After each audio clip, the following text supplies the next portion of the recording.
കാർത്തു വാച്ചിൽ നോക്കി സ്പീഡിൽ വരികയാണ് ഹോസ്പിറ്റലിലേക്ക്. സ്റ്റെപ്പ് തടഞ്ഞ് വീഴാൻ പോയതും അവൾ കൈമുട്ട് കൊണ്ട് ബാലൻസ് ചെയ്ത് നോക്കിയതാണ്. മുട്ട് നന്നായി അവിടെയുള്ള കമ്പിയിൽ കോറി. അവൾ ഒരുവിധം അവിടെ നിന്നും എഴുന്നേറ്റ് റെസ്റ്റ് റൂമിലേക്ക് നടന്നു. കൈമുട്ട് മുറിവിലെ ബ്ലഡ് അവളുടെ വെളുത്ത ചുരിദാറിൽ തെളിഞ്ഞു കാണുന്നുണ്ട്. എതിരെ വരുന്ന ധ്രുവ് അവളോട് ഗുഡ് മോർണിംഗ് പറഞ്ഞു. അവൾ അവനോടും മറുപടി പറഞ്ഞ് പെട്ടെന്ന് നടന്നുപോയി. ധ്രുവ് അവളുടെ കയ്യിലെ ബ്ലഡ് ശ്രദ്ധയിൽപ്പെട്ടു. അവൻ നെറ്റി ചുളിച്ച് അവളെ നോക്കി. പിന്നെ അവളുടെ പിന്നാലെ റെസ്റ്റ് റൂമിലേക്ക് കയറി.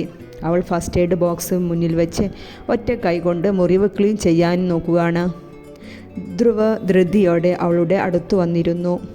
കാർത്തിക, എന്താ പറ്റിയത് ചോദിച്ചുകൊണ്ട് അവൻ അവളുടെ ചുരിദാർ കൈ കയറ്റി വെച്ചു. മുറിവിലൂടെ ബ്ലഡ് വന്നുകൊണ്ടിരിക്കുകയാണ്. ബ്ലഡ് നന്നായി വരുന്നുണ്ടല്ലോ, അവൻ ക്ലീൻ ചെയ്തുകൊണ്ട് പറഞ്ഞു. ഇത് എങ്ങനെ ഉണ്ടായി? അത് ധൃതിയിൽ നടന്നപ്പോൾ സ്ലിപ്പായതാണ്. തനിക്ക് ഈ ധൃതിയിൽ നടക്കുന്നതിന് പകരം കുറച്ച് നേരത്തെ എഴുന്നേറ്റാൽ എന്താ? അവൻ അല്പം ഗൗരവത്തിൽ തന്നെ ചോദിച്ചു. അവൾ വേഗം തല താഴ്ത്തി. നീ ഇവിടെ ഇരിക്ക്, ഞാൻ ഇഞ്ചക്ഷൻ മരുന്ന് എടുത്തിട്ട് വരാം. ഇഞ്ചക്ഷനോ? അവൾ പരിഭ്രമത്തോടെ ചോദിച്ചു. ഇരുമ്പ് തട്ടി മുറിവുണ്ടായാൽ ടി അടിക്കണമെന്ന് ഡോക്ടർക്ക് അറിയില്ലേ? അവൻ ചിരി കടിച്ചു പിടിച്ചുകൊണ്ട് ചോദിച്ചു. അതിനിത് ചെറിയ മുറിവല്ലേ? ഇഞ്ചക്ഷൻ ഒന്നും വേണ്ട, അവൾ മുഖം കൂർപ്പിച്ച് പറഞ്ഞു. എന്തേ? ഡോക്ടർ കാർത്തികക്ക് ഇഞ്ചക്ഷൻ പേടിയാണോ? അവൻ കളിയാക്കും പോലെ ചോദിച്ചു. പേടിയൊന്നുമില്ല, അവൾ പെട്ടെന്ന് പറഞ്ഞു. എന്നാൽ താൻ ഇവിടെ ഇരിക്ക്, ഞാൻ ഇതാ വരുന്നു. അവൻ അതും പറഞ്ഞ് പോയി. തിരിച്ചു വന്നത് ഒരു നേഴ്സുമായിട്ടാണ്. അവന് പുറത്തു നിന്നു. നേഴ്സ് അവളുടെ സ്ലീവ് താഴ്ത്തി കൈത്തണ്ടയിൽ ഇഞ്ചക്ഷൻ ചെയ്തു. കഴിഞ്ഞോ? പുറത്തുനിന്ന് ധ്രുവിൻ്റെ ശബ്ദം വന്നു. യെസ് ഡോക്ടർ, നേഴ്സ് മറുപടി നൽകി. ധ്രുവ് അകത്തേക്ക് കയറി. നേഴ്സ് പോയിക്കൊള്ളൂ, മുറിവ് ഞാൻ ഡ്രസ് ചെയ്തോളാം, ധ്രുവ് നേഴ്സിനോടായി പറഞ്ഞു. നേഴ്സ് പുറത്തേക്കിറങ്ങി. അവൻ്റെ ചുണ്ടിൽ ഒരു ചിരി ഉണ്ടായിരുന്നു. കാർത്തു അവൻ്റെ മുഖത്തേക്ക് സൂക്ഷിച്ചു നോക്കി. എന്തേ കാർത്തു? അല്ല കാർത്തിക, താൻ ഇങ്ങനെ നോക്കുന്നേ? ഡോക്ടർ എന്താ ചിരിക്കാണോ? എന്നെ കളിയാക്കുവാണോ? അവളുടെ ചുണ്ടുകൾ വീണ്ടും കൂർത്തു. അവൻ്റെ നോട്ടം അവളുടെ ചുവന്ന ചുണ്ടിലേക്ക് വീണ്ടു. പിന്നെ പെട്ടെന്ന് കണ്ണുകൾ മാറ്റി. ഞാൻ ചിരിച്ചില്ലല്ലോ, തനിക്ക് തോന്നിയതാകും. അതും പറഞ്ഞ് അവളുടെ അടുത്ത് വന്നിരുന്നു. മുറിവ് ഡ്രസ് ചെയ്തു കൊടുത്തു. ഈ ചെറിയ മുറിവിന് താൻ ഇങ്ങനെ കണ്ണു നിറച്ചാൽ ഇനി എത്ര വേദന സഹിക്കാൻ കിടക്കുന്നു? അപ്പോൾ എന്തു ചെയ്യും ചോദിച്ചുകൊണ്ട് ധ്രുവ് കാർത്തുവിൻ്റെ മുഖത്തേക്ക് നോക്കി. എൻ്റെ കണ്ണ് നിറഞ്ഞിട്ടൊന്നുമില്ല, അവൾ വേഗം പറഞ്ഞ് ഒരു കൈകൊണ്ട് കണ്ണുകൾ തുടച്ചു. ധ്രുവ് ഡോക്ടർ 5 മിനിറ്റ് എന്നും പറഞ്ഞ് എൻ്റെ അടുത്തുനിന്ന് വന്നിട്ട് ഇവിടെ ഇരിക്കുവാണോ ചോദിച്ചുകൊണ്ട് സൂരജ് അങ്ങോട്ടേക്ക് കയറി വന്നു. ഡോക്ടർ കാർത്തിക, എന്താ കയ്യിന്? ഡോക്ടർ കാർത്തിക ഒന്ന് വീഴാൻ പോയി, ടി അടിച്ചു. ഡോക്ടർ ചെല്ലു, ഞാൻ ഇപ്പോൾ വരാം. ഓക്കെ ധ്രുവ്, ധൃതിയില്ല, നല്ലപോലെ കെയർ ചെയ്യ്. സൂരജ് ഇരുവരെയും ഒന്നുകൂടി നോക്കി പുറത്തേക്ക് നടന്നു. ധ്രുവ് വാഷ് ബേസിൻ്റെ അടുത്തേക്ക് നടന്നു. താൻ ബ്രേക്ക്ഫാസ്റ്റ് കഴിച്ചോ? ഇല്ല. എന്നാ വാ, ആദ്യം ഫുഡ് പിന്നെ വർക്ക്. അത് ഡോക്ടർ, ഞാൻ കുറച്ച് കഴിഞ്ഞ് കഴിച്ചോളാം. വേണ്ട, ഇപ്പോൾ വാ. ഒരു 15 മിനിറ്റ് വൈകി എന്ന് വെച്ച് ഒന്നും ആവില്ല. അവർ റൂമിന് പുറത്തേക്കിറങ്ങി. താൻ ക്യാൻറ്റീനിൽ പോയി ഫുഡ് കഴിക്ക്, ഡോക്ടർ സൂരജ് വെയിറ്റ് ചെയ്യുന്നുണ്ട്. ഓക്കെ. അവൻ അവളുടെ മുഖത്തേക്ക് ഒന്നുകൂടെ നോക്കി. ഓക്കെ അല്ലേ? അവൻ വീണ്ടും ചോദിച്ചു. ഓക്കെ ആണ് ഡോക്ടർ. അവനൊന്ന് മൂളി നടന്നു നീങ്ങി. കാർത്തു ക്യാൻറ്റീനിലേക്കും പോയി. ധ്രുവ് രാത്രി വീട്ടിലെത്തിയപ്പോൾ അകത്ത് ആരൊക്കെയോ സംസാരം കേൾക്കുന്നുണ്ട്. അവൻ ഹാളിലേക്ക് നടന്നു. ഹായ് ധ്രുവ്. ആ അപർണ, താൻ എപ്പോൾ എത്തി? ഇന്ന് രാവിലെ വന്നു. താൻ തനിച്ചാണോ? ബാക്കി ഫാമിലി എവിടെ? ആരുമില്ല ധ്രുവ്, ഞാൻ തനിയെ വന്നതാണ്. ഓ. അവൻ ഓപ്പോസിറ്റ് സൈഡിൽ വന്നിരുന്നു. രജനിയും രവിയും അവരുടെ സംസാരം ശ്രദ്ധിച്ചിരിക്കുകയാണ്. അമ്മ, ഏട്ടത്തി എവിടെ? ഇച്ചുട്ടനെ ഉറക്കാൻ പോയി മോനെ. വാ, അമ്മ ഭക്ഷണം എടുത്തു തരാം. രജനി അടുക്കളയിലേക്ക് നടന്നു. അപർണ, നിങ്ങൾ കഴിച്ചോ? ആ ധ്രുവ്, ഞങ്ങൾ നേരത്തെ കഴിച്ചു. ഓക്കെ, എന്നാൽ നാളെ കാണാം, ഞാനൊന്ന് ഫ്രഷ് ആവട്ടെ. അവൻ അവിടെ നിന്നും പോയി. അപർണ വാ, ഞാൻ കിടക്കാനുള്ള റൂം കാണിച്ചു തരാം. പാറു അവളെയും കൊണ്ട് റൂമിലേക്ക് നടന്നു. ധ്രുവ് ഫ്രഷായി ഡൈനിങ് ടേബിളിൽ വന്നിരുന്നു. രജനി അവന് ഭക്ഷണം വിളമ്പി കൊടുക്കുന്നുണ്ട്. അമ്മയുടെ മുഖം എന്താ ഇങ്ങനെ വീർത്തിരിക്കുന്നത്? രജനി ധ്രുവിൻ്റെ മുഖത്തേക്ക് ഒന്ന് നോക്കി. ആ കൊച്ചിനിപ്പോൾ എന്താ ഇങ്ങോട്ട് വന്നേ? രാവിലെ കണ്ടു പെട്ടിയും ബാഗുമായി കയറി വരുന്നു. വീട്ടിലേക്ക് വന്ന ആളോട് കയറരുത് എന്ന് പറയാൻ പറ്റുമോ മോനെ?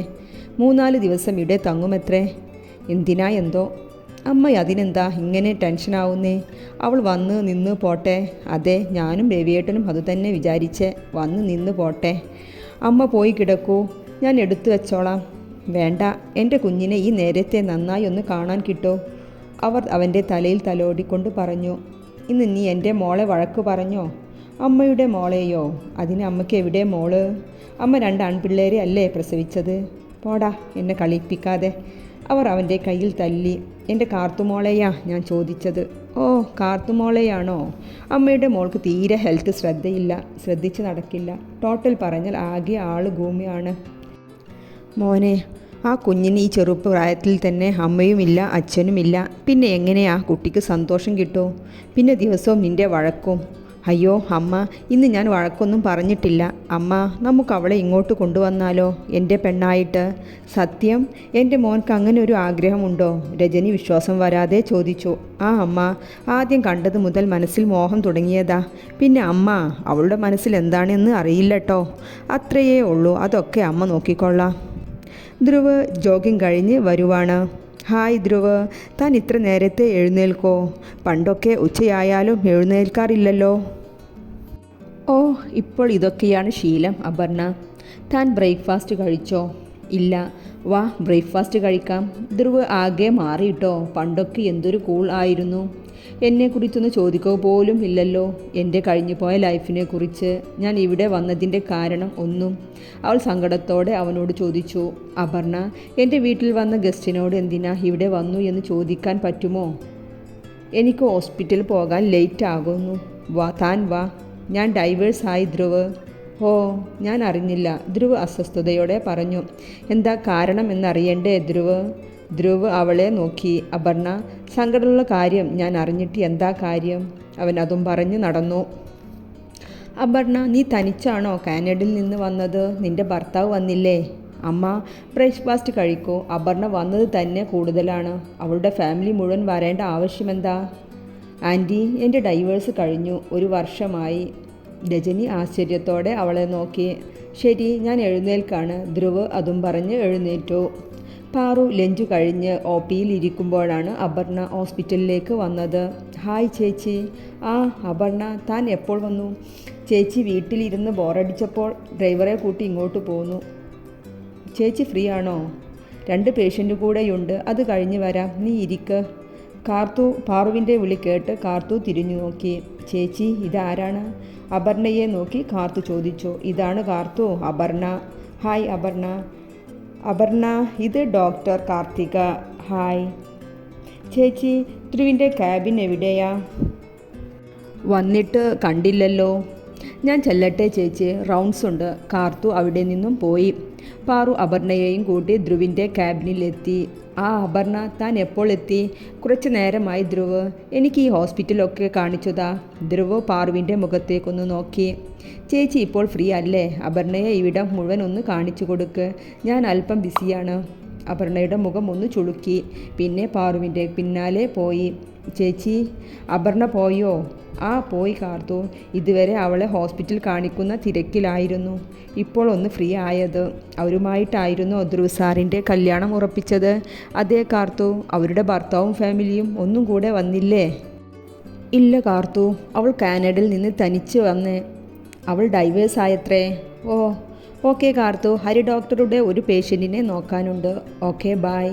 പാറു അവിടെ നിന്നും പോയി. കാർത്തു കിടക്കുകയാണ്. അവൾക്ക് അപർണ ഡൈവേഴ്സായി എന്ന് കേട്ടത് മുതൽ ഒരു അസ്വസ്ഥതയുണ്ട്. കുറച്ചായിട്ട് കാർത്തുവിൻ്റെ മനസ്സ് ധ്രുവിനെ ചുറ്റിപ്പറ്റിയാണ്. വേണ്ട കാർത്തു, ഇങ്ങനെ ഒന്നും തോന്നാൻ പാടില്ല. അവൾ അവളുടെ മനസ്സിനെ പറഞ്ഞ് പഠിപ്പിക്കുന്നുണ്ട്. എന്നാലും മനസ്സ് കൈവിട്ടു പോകുന്നത് പോലെ, അവനെ കാണാതിരിക്കാൻ പറ്റാത്ത പോലെ. അങ്ങനെ സൺഡേ ധ്രുവ് അപർണയുടെ നിർബന്ധത്തിന് അവളെയും കൊണ്ട് ഔട്ടിങ്ങിന് ഇറങ്ങിയതാണ്. കാർത്തു, ഞാൻ നിനക്ക് വേണ്ടി അടിപൊളി അടപ്പായസം ഉണ്ടാക്കിയിട്ടുണ്ട്, വേഗം വാ. പാറു കാർത്തുവിനോട് ഫോണിൽ സംസാരിക്കുകയാണ്. അയ്യോ ചേച്ചി, ഇന്ന് സൺഡേ, നന്നായി ഒന്ന് ഉറങ്ങാൻ തോന്നുന്നു. വാ കാർത്തു പ്ലീസ്. ഇങ്ങത്താ പാറു, അമ്മ സംസാരിക്കാം. രജനി പാറുവിൻ്റെ കയ്യിൽ നിന്നും ഫോൺ വാങ്ങി. മോളെ വാ, അമ്മ വെയിറ്റ് ചെയ്യും, മുടക്കം പറയല്ലേ. അമ്മ, ഞാൻ വരാം. കാർത്തുവിന് മുടക്കം പറയാൻ തോന്നിയില്ല. പാറു, ഇന്ന് കാർത്തു ഇവിടെ ഉണ്ടാവണം. ആ അപർണ കാണട്ടെ എൻ്റെ കുട്ടിക്ക് അവളേക്കാൾ നല്ല കുട്ടിയെ കിട്ടിയെന്ന്. അമ്മ ഉറപ്പിച്ചോ കാർത്തുവിനെ ധ്രുവിന് വേണ്ടി നോക്കാമെന്ന്? പാറു സന്തോഷത്തോടെ ചോദിച്ചു. ആ മോളെ, അവളേക്കാൾ നല്ലൊരു കുട്ടിയെ നമുക്ക് ധ്രുവിന് ഇനി കിട്ടില്ല. ധ്രുവിനും അവളെ ഇഷ്ടമാണ്. ആ അമ്മ എന്നോടും അവൻ സൂചിപ്പിച്ചിരുന്നു. എല്ലാം നല്ലതിനാകും അമ്മ.